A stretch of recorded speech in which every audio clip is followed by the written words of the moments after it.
Good morning, everybody. This is Steve Fletcher with a trumpet for my people. I pray you're all blessed today.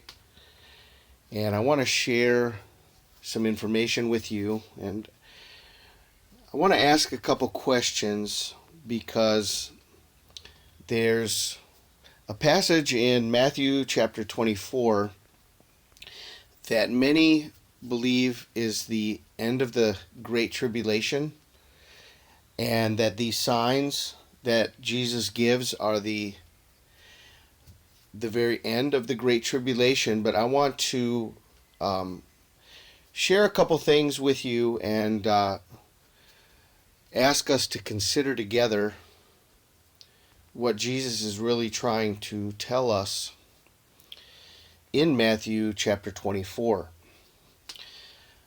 I'm sharing this piece of information with you about December 14th and December 21st, which is a total solar eclipse of midweek Hanukkah on December 14th, together with a meteor shower, the Geminid meteor shower on the same day, peaking on December 14th.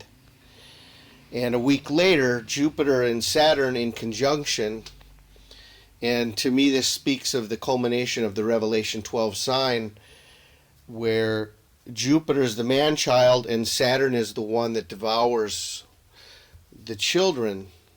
If you search the Roman god Saturn and the planet that was named after the Roman god Saturn, what does that represent? And Saturn is the one that devours the children.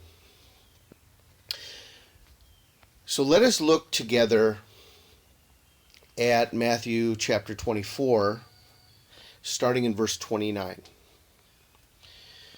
Immediately after the tribulation of those days shall the sun be darkened, and the moon shall not give her light. The stars shall fall from heaven, and the powers of the heavens shall be shaken. It goes on to say,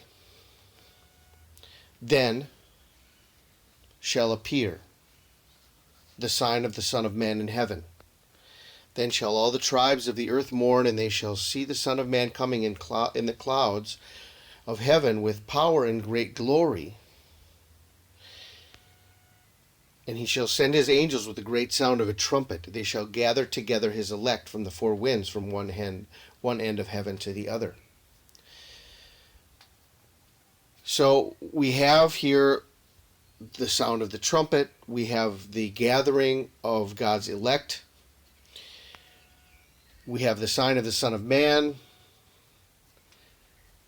coming in the clouds of heaven with great glory. And we have the sun darkened, the moon not giving its light, the stars falling from heaven, and the powers of the heavens shall be shaken.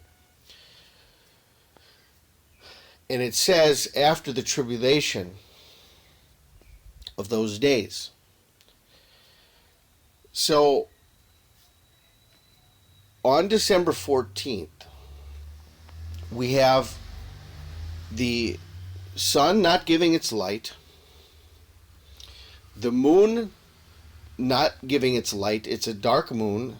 A total solar eclipse gives us the sun darkened, the moon darkened, and then at the same time we have the stars falling from heaven. And the stars fall from heaven, and the powers of the heaven shall be shaken. And so we have these signs that line up with Matthew chapter 24, verses 29 through 31. Well, verse 29, will verse 30 and 31 be fulfilled at the same time? And this is the total solar eclipse, the sun being darkened, the moon not giving its light, the stars falling from heaven, and the powers of the heavens shall be shaken. And there's this sign of Jupiter and Saturn being conjoined in the heavens, the great conjunction. Is this the sign of the powers of the heavens being shaken? And this says immediately after the tribulation of those days. Now, I want to bring to your attention what Jesus said in verse 21. And this is my interpretation. This is my interpretation. I'm sharing with you my interpretation, the way I see things, the way I understand things, the way I believe things. And, you know, we're all in the ability to agree, disagree, to debate, to not know anything. No man knows nothing. No man knows the day or the hour. No man knows. You know, you can think and believe whatever you want, as I can think and believe whatever I want. And what I've, you know, we're trying to get our arms around and our hands around and our mind around all of the things that are happening in the world today, where we are. And Jesus said in verse 21, then there shall be great tribulation, such as was not since the beginning of the world to this time, no, nor ever shall be. So Jesus gave us the phrase, the term, great tribulation. Then there shall be great tribulation. When will there be great tribulation? What does it say in verse 20? Let me find it for you. Pray that your flight be not in winter, neither on the Sabbath day. For then shall be great tribulation, such as was not since the beginning of the world to this time, no, nor ever shall be. So the beginning of the great tribulation is seen to be connected to this time of winter, flight being in winter. And he gives us the phrase, there shall be great tribulation. So if Jesus is telling us that immediately after the tribulation of those days, what is he telling us? Is this immediately after the great tribulation? See, he's already given us the term great tribulation. But now he did not say immediately after the great tribulation. He said immediately after the tribulation. So this is my understanding. This is not applying to the end of the great tribulation. This is applying to the end of the tribulation, which is the birth pangs, the end of the birth pangs, the end of the warnings, the end of the first portion of the tribulation period. After the tribulation of those days,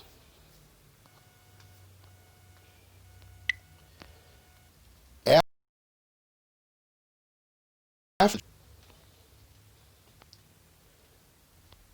shall the sun be darkened, and the moon shall not give her light, and the stars shall fall from heaven, and the powers of the heavens shall be shaken.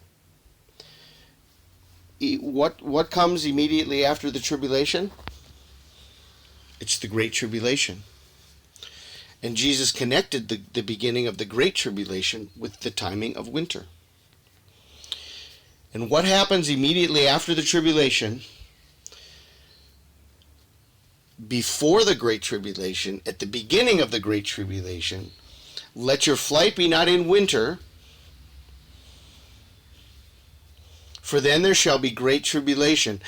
After the tribulation of those days, the sun shall be darkened,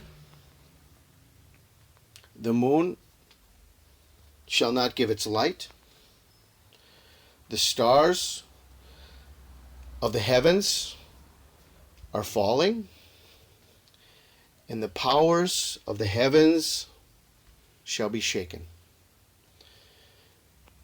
And God will send into the four winds his angels with the sound of a trumpet to gather his elect. after the tribulation, before the Great Tribulation. Jesus gave us the term Great Tribulation in verse 21. When he is speaking in verse 29, why did he not use again the term Great Tribulation? He did not say after the Great Tribulation. He already told us there would be a Great Tribulation, but he did not use that term. He used tribulation. And there is a difference, brethren. There is a difference between tribulation and Great Tribulation. And so, by us adding a word into the text, thinking that it says what it does not say, it causes confusion. Not to God, but to us. And Jesus did not say after the Great Tribulation. He said after the tribulation. So we study, we watch, we try to understand, and now this is wonderfully lined up with all the signs in the heavens,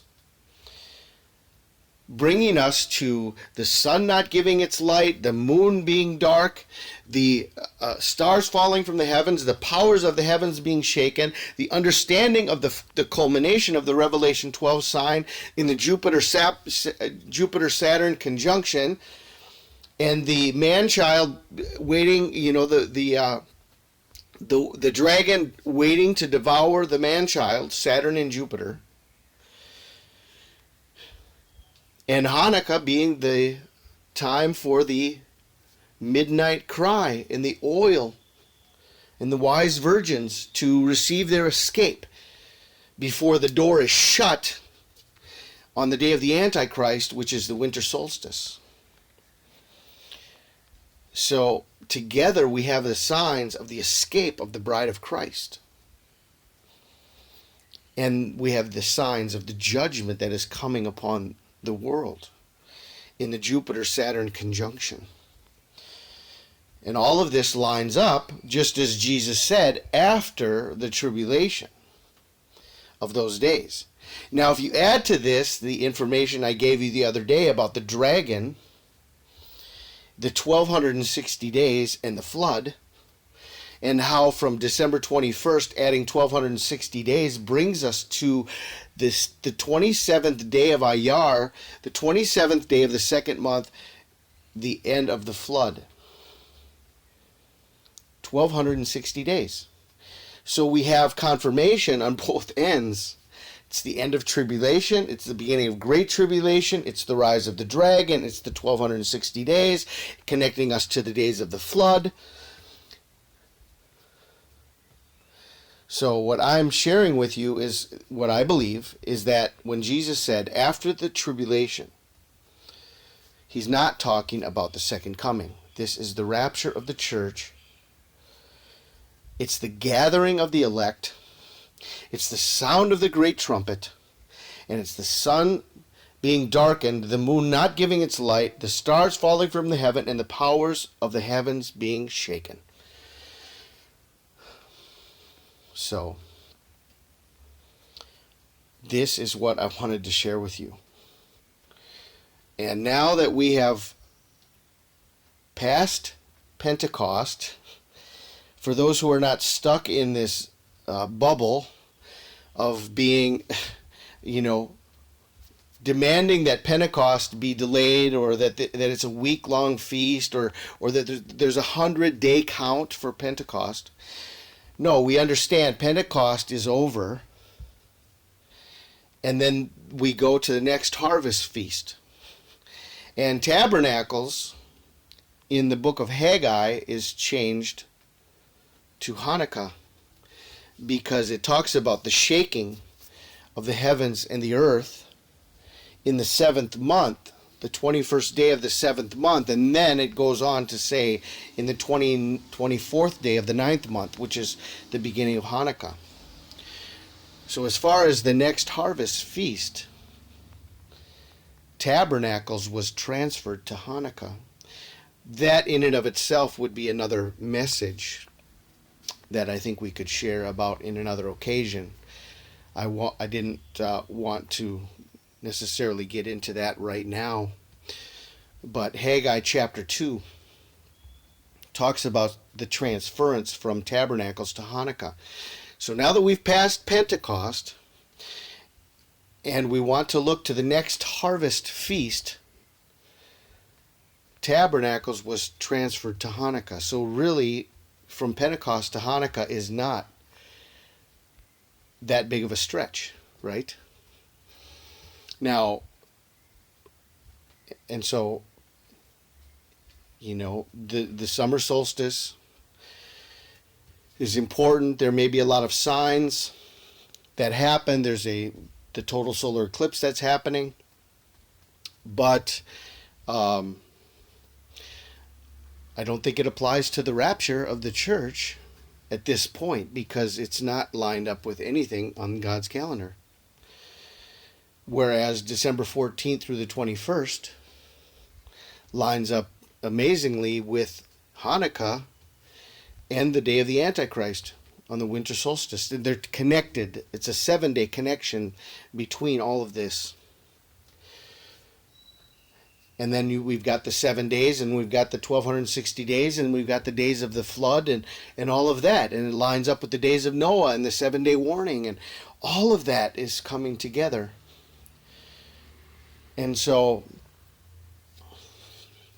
there's a lot of people have been on me that this is way too early to bring all this information. Well, this is the information the Lord gave me the day that Pentecost was passed on June 3rd. As soon as that marker went past, this is what the Lord gave me. So, the idea is we don't want to, we were disappointed that it wasn't Pentecost. But I'm not going to force what I want onto what I believe God has to do based on what I want to happen. I want now to be the time. We need to see what God is saying, and we need to understand where is this going. And the signs are true in December. They were true in June, but once Pentecost was passed, where is it going to go now? Okay. So, anyway, I believe these are powerful signs. I wanted to share with you scripturally why I think this all lines up with the rapture of the church. Why Jesus was talking about after the tribulation comes the great tribulation. These are the signs at the beginning of the great tribulation. And it's connected to flight not being in winter. The beginning of winter on the 21st of December. And Hanukkah following just before that, 7 days before, with the total solar eclipse on midweek Hanukkah, December 14th. So I pray you guys are blessed. Have a wonderful day. This is Steve Fletcher with a trumpet for my people, the sign of his coming revealed.